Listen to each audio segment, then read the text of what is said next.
इंसान को अपने कर्मों पर विश्वास होना चाहिए।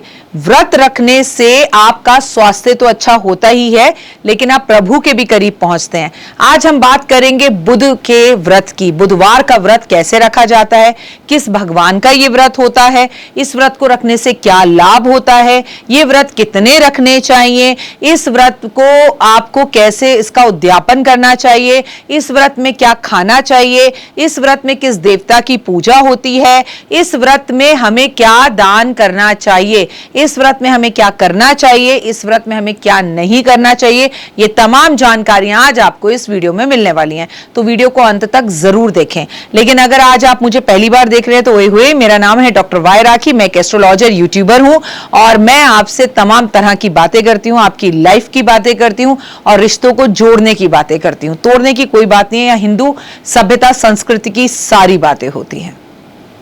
तो मैं बता दूं, बुधवार का व्रत बुधवार से शुरू किया जा सकता है। बुधवार का व्रत गणपति महाराज के लिए होता है। बुधवार वाले दिन हम गणेश जी की पूजा और मां सरस्वती की पूजा करते हैं। ये आपकी इच्छा है कि अगर आप स्टूडेंट हैं तो इस व्रत को आप सरस्वती मां के लिए भी रख सकते हैं। अंत में मैं आपको सरस्वती मां के व्रत के बारे में भी थोड़ी सी जानकारी दूंगी, लेकिन फिलहाल ये वीडियो गणेश जी के व्रत के ऊपर है।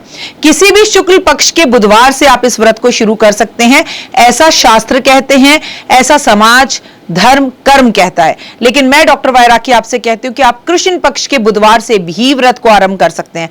कृष्ण पक्ष इतना बुरा होता तो हमारी भारतीय सभ्यता संस्कृति के अंदर देश का सबसे प्रमुख त्योहार दीपावली, लक्ष्मी मां आपके और हमारे घर में आने का दिन अमावस कभी नहीं चुनती। इसका मतलब कि वो पक्ष भी अच्छा ही होता है। तो जब मन करे आप गणेश जी के व्रत रखें। सबसे पहले हमारे मन में ये ख्याल आता है कि ये व्रत हम कितने रखें। तो मैं तो ऐसा मानती हूं, ये मेरा पर्सनल मानना है कि अगर हमने इसे 24 अप्रैल से शुरू किया तो अगले साल अप्रैल तक ही हमें इस व्रत को रखना चाहिए। 1 साल का व्रत रखना चाहिए। लेकिन शास्त्र कहते हैं बुधवार का व्रत 21 या 41 की संख्या में रखना चाहिए। अगर आपके घर में सूतक पातक या पीरियड्स हो तो आप व्रत नहीं रख सकते। लोग ये कहते हैं कि पीरियड्स में व्रत नहीं रखें, व्रत रख लेंगे पूजा नहीं करेंगे तो फिर उस व्रत का कोई फायदा नहीं है। मैं तो आपसे कहूंगी कि अगर आपको पीरियड्स हो रहे हैं तो ना पूजा करें ना व्रत रखें, आगे उस व्रत को कंटिन्यू कर लीजिएगा। लेकिन बीच बीच में आधी अधूरी बातें लोगों की सुनकर ना करें। आपको आधे लोग कुछ बताएंगे, आधे लोग कुछ बताएंगे। आज मैं आपको पूरा नियम तरीके से बता रही हूं। बुधवार के दिन सुबह जल्दी उठे, स्नान ध्यान करने के बाद पानी के अंदर मोटी इलायची डालकर नहाएं, गंगा जल डाल के नहाएं और थोड़ा सा गुलाब जल डाल के नहाएं। उठने के बाद नहा धोकर मंदिर में पहुंचे और मंदिर में गंगा जल और चावल लेके गणपति महाराज के सामने हाथ में दूर्बा लेकर ये संकल्प करें कि मैं आपके व्रत रखना चाहती हूं और आपसे इस चीज की परमिशन चाहती हूं। मेरे व्रत निर्विघ्न हो, मेरे व्रतों में किसी तरह की कोई परेशानी ना हो, ऐसा आशीर्वाद प्रभु आप मुझे दे दीजिए। प्रभु आपको ऐसा आशीर्वाद के साथ मैं आपके इस व्रत को आरंभ कर रही हूं। आप एक छोटी सी लकड़ी की पट्टी लीजिए, छोटा सा लकड़ी का पटरा लीजिए, चौकी लीजिए, उस पर हरे रंग का कपड़ा बिछाकर आप गणपति महाराज की वहां पर एक चौकी लगाइए। मतलब गणपति महाराज की चाहे तो मूर्ति रखें, तस्वीर रखें। गणेश जी को सबसे पहले पंचामृत, दूध, दही, शहद, चीनी से नहलाइए। ऐसा पहले बुधवार नहीं, हर बुधवार करना है आपको। संकल्प केवल पहले बुधवार लेना है आपको। उसके बाद आप गणपति महाराज के सामने गाय के घी का दिया जलाइए, हरी हरी घास और दूर्बा उन्हें अर्पण कीजिए, इलायची का उन्हें भोग लगाइए। आप उन्हें मोदक का या लड्डू का भोग लगाइए। व्रत का संकल्प कीजिए और आपकी जो मनोकामना है वो उन्हें बोलिए कि मेरी ये मनोकामना है, इसे आप पूर्ण करें और मेरे जीवन से विघ्न सब दूर हो। और उनके सामने बैठकर बुधवार के व्रत की कहानी को पढ़िए और उसके बाद इन्हीं के सामने संकल्प लीजिए कि आप ये व्रत कैसे रखेंगी। आप इस व्रत में मीठा खाएंगी, नमकीन खाएंगी या मीठा नमकीन दोनों खाएंगी, या इस व्रत में आप नमकीन बिल्कुल नहीं लेंगी, या इस व्रत में आप बिल्कुल भी मीठा नहीं खाएंगी। जो आपने पहले बुधवार कर लिया वो आपको तमाम अगले 21 बुधवार या 1 साल के लिए करना पड़ेगा। उसके बाद आपने संकल्प ले लिया। शाम के टाइम में आपको एक टाइम का भोजन करना है। इस दिन आपको हरे वस्त्र ही पहनने हैं। पूजा आपको बाल बांध कर करनी है। आपको अपने व्रतों का जिक्र ज्यादा किसी को नहीं बोलना, इससे आपको नजर लग सकती है। शाम के टाइम फिर आपने गणपति महाराज के सामने दिया जलाया और बिना लहसुन प्याज का एक टाइम का भोजन कर लिया। अगर आपने बिना नमक का व्रत रखा है तो फीका भोजन कीजिए और मीठा भोजन कीजिए, और अगर आपने मीठा नमकीन व्रत रखा है तो आप कोई भी भोजन कीजिए, उसमें लहसुन प्याज एडिट करने की जरूरत नहीं है। सादा सीधा भोजन जिसमें आप भिंडी ले सकते हैं, जिसमें आप चावल ले सकते हैं, जिसमें आप दाल ले सकते हैं, रोटी ले सकते हैं, कड़ी ले सकते हैं, पर कोशिश कीजिए कि आप बुधवार का व्रत रख रहे हैं, उसकी कहानी भी आपने पढ़ी है, तो आपसे मेरा निवेदन है कि आप उस व्रत में हरे रंग की चीज का प्रयोग जरूर करें। चाहे आप पुदीने की चटनी बना लें, चाहे आप पालक पनीर खा लें, चाहे आप पालक की या बुथुए की रोटी खा लें, मतलब बुध हरा जरूर खाएं। व्रत रखने वाले दिन हमें गौशाला जाके गाय की सेवा जरूर करनी चाहिए, गाय पे हरा चारा जरूर चढ़ाना चाहिए।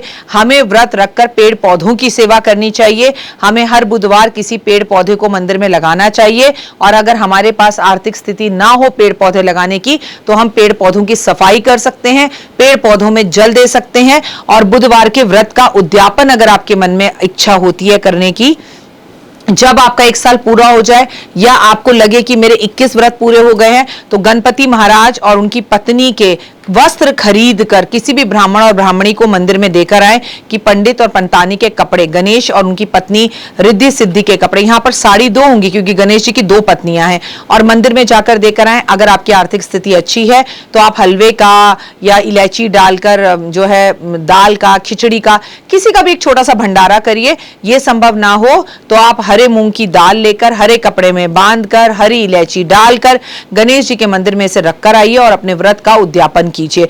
व्रत के उद्यापन में हमें कोई भंडारा या ब्राह्मणों को भोजन जरूर कराना चाहिए। अगर आप बड़ा भंडारा ना भी कर पाए तो 2 ब्राह्मणों को अपने घर बुलाकर उनकी पत्नी सहित उन्हें भोजन कराकर वस्त्र देकर अगर आप उन्हें विदा करते हैं तो भी आपके व्रत पूरे होते हैं। लेकिन अगर आपने 21 व्रत रखे हैं तो याद रखिए 21 व्रत पूरे होने के बाद 22वें व्रत में सुबह उद्यापन होगा, और जब तक आप उद्यापन ना कर लें आप कुछ खाएंगे नहीं, और उन पंडितों को खिलाकर या भंडारा कर कर आप स्वयं भी खा सकते हैं।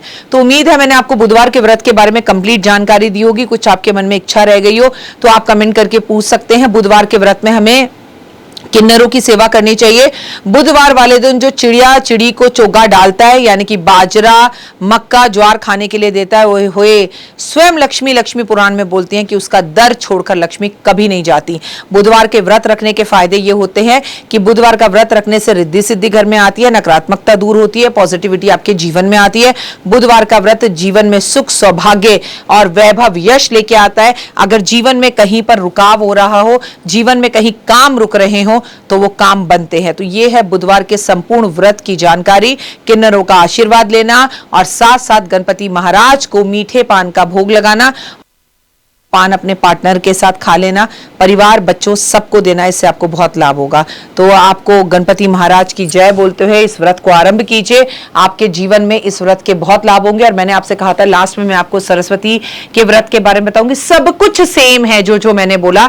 सरस्वती के व्रतों में बस सरस्वती जी को एक नीले रंग का पुष्प अर्पण जरूर करें, वे बेहद शुभ होता है। और ऑर्चिड का फूल अर्पण करें तो सरस्वती माँ बहुत खुश होती है। गणेश जी के मंत्रों का ओम गण गणपते नमः का जाप करें आप लाल चंदन की माला पर। गणेश जी को सिंदूर अर्पण जरूर करें। वहीं सरस्वती जी के लिए सफेद मोतियों की माला पर आप उनके जाप कर सकती हैं। या देवी सर्वभूतेषु विद्या रूपेण संस्थिता, नमस्तस्ते नमस्तस्ते नमस्तस्ते नमो नमः। ठीक है ना? तो वो आपकी इच्छा है। आप सब कुछ सेम रहेगा, पर आप गणेश जी की जगह सरस्वती जी की पूजा करेंगी, गणेश चालीसा पढ़ने की जगह पे सरस्वती चालीसा पढ़ेंगे, और बाकी सब चीजें सेम रहेंगी। फिलहाल मुझे दीजिए इजाजत। नमस्कार, जय माता दी। तो देख ली वीडियो, कैसी लगी? पसंद आई? चलिए, हो सकता है किसी को पसंद ना भी आई हो, लेकिन अगर हृदय से आप इन उपायों को करेंगे तो आपका फायदा जरूर होगा। बहुत मेहनत करते हैं हम ये वीडियो बनाने के लिए, और मैं ही नहीं सब। तो अगर अभी तक आपने मेरे चैनल को लाइक, सब्सक्राइब, शेयर नहीं किया, जरूर कर लें। अगर आपको किसी भी तरह की कोई जानकारी चाहिए या आप चाहते हैं आपकी बताई हुई वीडियोस में बनाऊं, तो आप यकीन मानिए हमारे नंबर आपको सारे वॉलपेपर पर दिखाई देंगे। इन सब नंबरों पर आप हमें तुरंत कॉल करें, और कॉल कर आप हमें मैसेज करें, व्हाट्सएप करें कि क्या वो विषय है जिस पर मैं आगे वीडियो बनाऊं।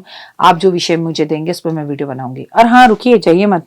आप में से बहुत से लोग मेरी इन वीडियो को रोज देख रहे हैं लेकिन चैनल सब्सक्राइब नहीं कर रहे, और उससे भी ज्यादा प्रॉब्लम है कि आप मुझे अलग अलग चैनल्स पर देख रहे हैं। मेरा असली चैनल यही है, सिर्फ यही डॉक्टर वाई राखी एस्ट्रोलॉजर चैनल पर ही मुझे देखिए और कहीं नहीं। ये मेरी आपसे रिक्वेस्ट है। जय माता दी। जीवन में है समस्या, नहीं मिल रहा तकलीफों से छुटकारा, नहीं मिल रही मनचाही नौकरी, टूट गया है विश्वास, सास से आपकी बिल्कुल नहीं बनती और खत्म हो गई है आस, भगवान से आपका विश्वास उठ चुका है।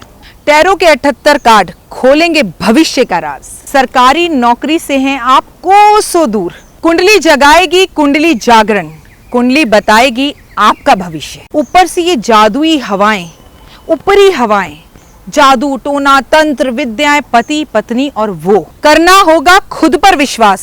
दीजिए मुझे भी एक मौका, अपनी कुंडली दिखाइए, टैरो कराइए, लेकिन अपनी जिंदगी को जल्द बदलवाइए। मैं हूं डॉक्टर वाई राखी। आप मुझसे बात कीजिए, फ़ोन कीजिए, अपॉइंटमेंट लीजिए। आपकी ज़िंदगी के अंदर आएगा ज़बरदस्त बदलाव।